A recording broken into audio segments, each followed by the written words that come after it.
Woman saved dying baby elephant's life. 14 years later he returns and does something that made everyone cry. Dr. Sarah Mitchell hadn't planned on becoming known as the elephant whisperer of Kenya. 20 years ago she'd been a promising veterinary student in London, more focused on small animal practice. Then but a 3-month volunteer stint at the Umbili Wildlife Sanctuary had changed everything. Now at 45 her sun-weathered face and calloused hands told the story of 2 decades spent healing Africa's largest land mammals. The locals called her Mamau, mother of elephants, though she'd never had children of her own. Her home, a modest research station on the outskirts of Ambul National Park, housed more medical equipment than personal belongings. The walls were covered with x-rays of elephant injuries, behavioral charts, and most notably, hundreds of photographs documenting the elephants she treated over the years. She'd sacrificed a conventional life for this work, a failed marriage to a fellow researcher who couldn't understand her dedication, missed family events back in England, and the comfort of a predictable career. But Sarah had found something more valuable, a deep connection with creatures whose intelligence and emotional capacity continued to amaze her. Her most challenging case had come in 2010, a young bull elephant barely 3 years old caught in a poacher's wire snare. The injury had been severe, the infection worse, and most of her colleagues had advised euthanasia, but something in the young elephant's eyes had touched her soul. She'd named him Jabari, Swahili for brave, and spent 3 months nursing him back to health before releasing him into the wild. The sanctuary's current director, Dr. Benjamin Kamani, often joked that Sarah could read elephant minds. She had an uncanny ability to anticipate their behavior and respond to their needs. What no one knew was that during those long nights treating Jabari, something extraordinary had happened, a connection that defied scientific explanation, one that would become clear only years later. The morning of September 15, 2024 began like any other at the sanctuary. Sarah was reviewing medical records when her radio crackled to life. Martin, one of the park rangers, was reporting unusual elephant behavior near the eastern boundary. Dr. Mitchell, you need to see this. His voice carried an edge of concern. There's a large bull elephant acting strangely. He's been standing by the fence for hours just waiting. The herd moved on, but he stayed behind. Sarah grabbed her field kit and jumped into the sanctuary's weathered Land Rover as she drove toward the eastern boundary. Memories of Jabari flooded back. She'd released dozens of elephants over the years, but he had been different. During those 3 months of treatment they developed a connection that her scientific mind still couldn't explain. Through her binoculars she could see the elephant clearly. He was massive, now at least 12 foot tall, his tusks gleaming in the morning sun. But what struck her wasn't his size, it was his behavior. Most wild elephants showed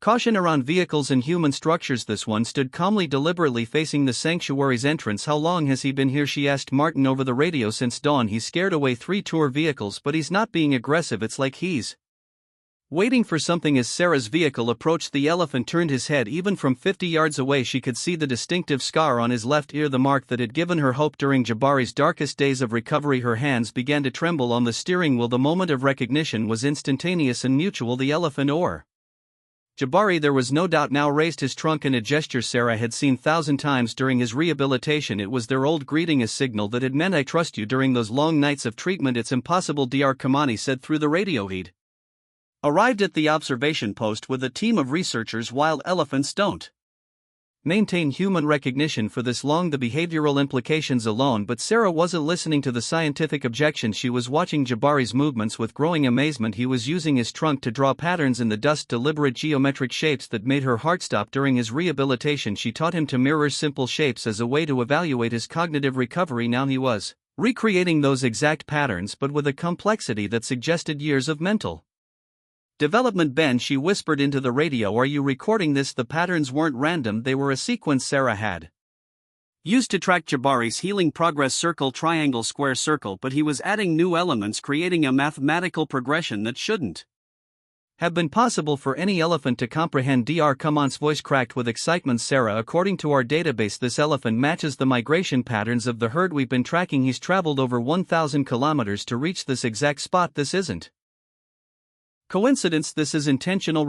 Sarah faced a choice that would challenge everything she'd been taught about wildlife conservation. Protocol dictated maintaining distance from wild elephants, especially bulls of Jabari's size, but every scientific instinct told her this was a unique opportunity to understand elephant cognition and emotional memory. "I'm going out there," she announced, ignoring the immediate protests from her colleagues. "He's not just demonstrating recognition, he's showing cognitive development we've never documented before." The consequences of her decision rippled through the sanctuary. Immediately, research teams scrambled to set up observation equipment. News of an elephant demonstrating advanced cognitive patterns spread through the scientific community like wildfire. Within hours, the sanctuary's phones were ringing with calls from researchers worldwide. Sarah approached Jabari slowly, her heart pounding. As she drew closer, she could see more details that confirmed this was her former patient. Beyond the ear scar, there were subtle marks on his trunk from the surgery she'd performed and a distinctive notch in his left tusk that had helped her track his healing progress. Jabari watched her approach, his posture relaxed but alert. When she was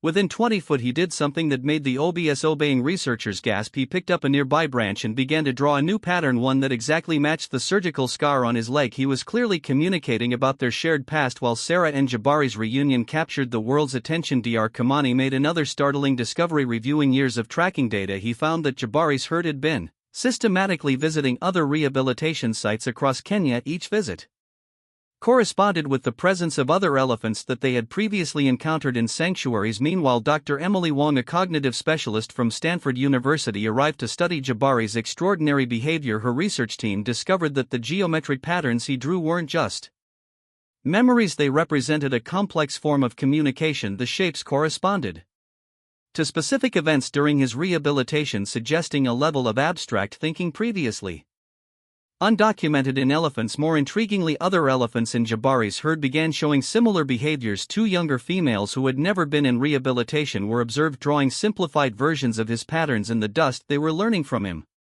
developing a new form of elephant to human communication. Local Maasai elders came forward with stories passed down through generations about elephant teachers, special bulls who could bridge the gap between human and elephant understanding. What had been dismissed as folklore suddenly demanded serious scientific consideration. The sanctuary's research priorities shifted dramatically.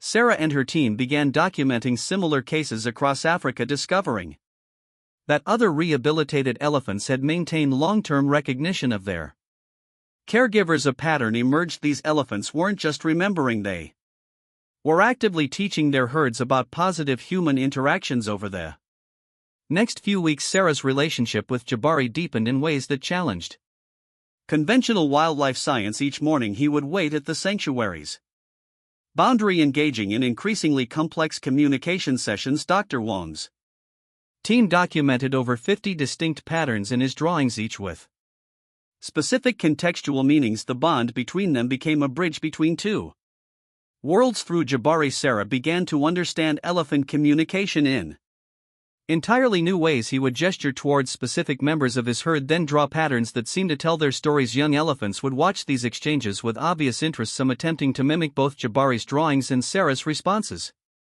Dr. Kamani, initially skeptical, became one of their strongest advocates. "What we're seeing," he explained to visiting researchers, "isn't just animal intelligence, it's the development of a shared language, a deliberate attempt by both species to understand each other."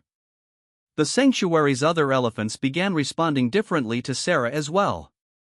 Females with calves, normally protective and distant, would approach her when Jabari was present. He seemed to vouch for her, using specific trunk movements that the herd clearly understood. Most remarkably, Jabari began bringing injured elephants to the sanctuary's boundary. He would draw patterns indicating the type and location of injury, fundamentally changing how the sanctuary provided medical care to wild herds. Sarah found herself learning to read subtle variations in his communication, understanding not just what he was showing her but the emotional context behind each message. Local community relationships transformed as well. Maasai warriors who had once seen elephants as potential threats began working with the sanctuary, sharing their traditional knowledge about elephant behavior. They recognized in Jabari's actions the stories their grandparents had told about elephants who acted as mediator between the human and animal worlds. The defining moment came during the worst drought Kenya had seen in decades. Jabari arrived at the sanctuary one morning in visible distress, drawing patterns with an urgency Sarah had never seen. Through their developed communication system, he indicated something was wrong with his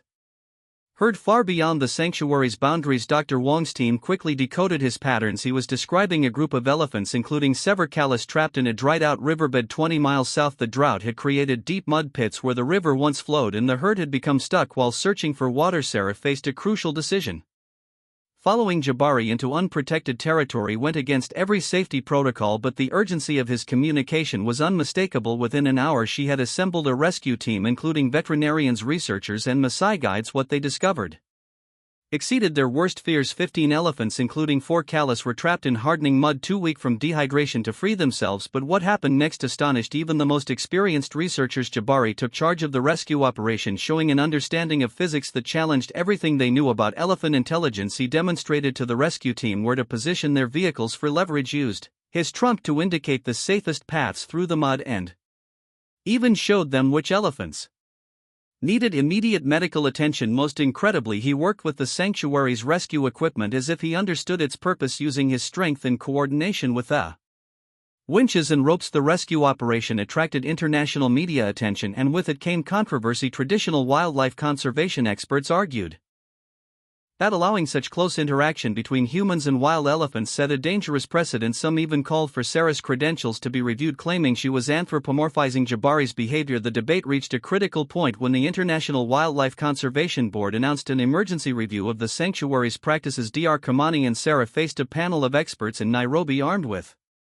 months of documented evidence of Jabari's extraordinary capabilities. What we're witnessing isn't just learned behavior, Sarah argued, presenting videos of Jabari's geometric communication. This is deliberate, sophisticated intelligence. He's not just remembering his rehabilitation, he's built upon that experience to create new ways of bridging our species. The turning point came when Dr. Wong presented her analysis of Jabari's communication patterns using AI-assisted pattern recognition. Her team had documented over 200 distinct symbols in his drawings, each with consistent meaning across multiple contexts. The mathematical probability of this being random behavior was essentially zero, but the most compelling evidence came from the field. During the panel's deliberations, reports arrived of similar behavior from rehabilitated elephants across Africa. In Uganda, a former orphan elephant had led rangers to poacher snares. In Tanzania, another had shown signs of teaching younger elephants about safe human interactions. The sanctuary's Maasai partners provided crucial testimony about their generations of elephant knowledge. Their traditional understanding of elephant intelligence, long dismissed by Western science, was finally being validated by modern research methods. Dr. Kamani proposed a revolutionary new approach to wildlife conservation, a cooperative model that recognized elephants as active participants in their own protection. We're not just sharing territory with these animals, he explained. We're sharing knowledge, sharing communication, sharing responsibility for survival. The panel's final decision transformed wildlife conservation policy. The sanctuary was designated as a center for interspecies communication research, with Sarah and Dr.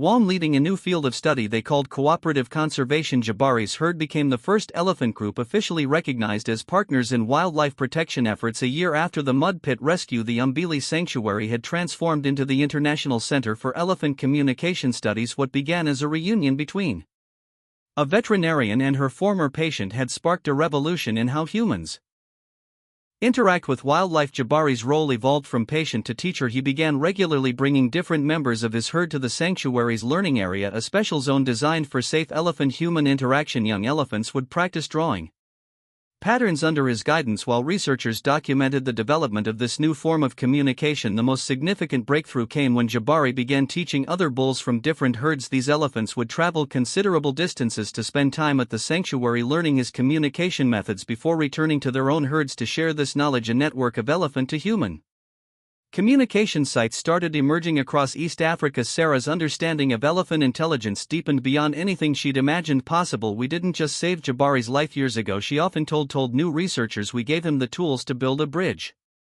between our species. He chose to use those tools not just for himself but for the benefit of both elephants and humans. The transformation in Sarah's life and work was profound. From a dedicated but conventional wildlife veterinarian, she had become a pioneer in a new field of study. Her daily interactions with Jabari and his herd challenged everything she thought she knew about animal consciousness and intelligence. Looking back, she wrote in her journal, I realized that while I was treating Jabari's physical wounds all those years ago, he was studying us just as intently. He didn't just recover, he learned, adapted, and eventually found a way to teach others what he had learned. The local Maasai community's relationship with the elephants underwent its own evolution. Young warriors who once proved their bravery by confronting elephants now trained as communication interpreters working with both species to prevent conflict and protect shared resources. Their traditional knowledge combined with new scientific understanding created a powerful model for conservation. Dr. Wang's research revealed that the elephants' capacity for abstract thinking far exceeded previous estimates. The geometric patterns they used weren't just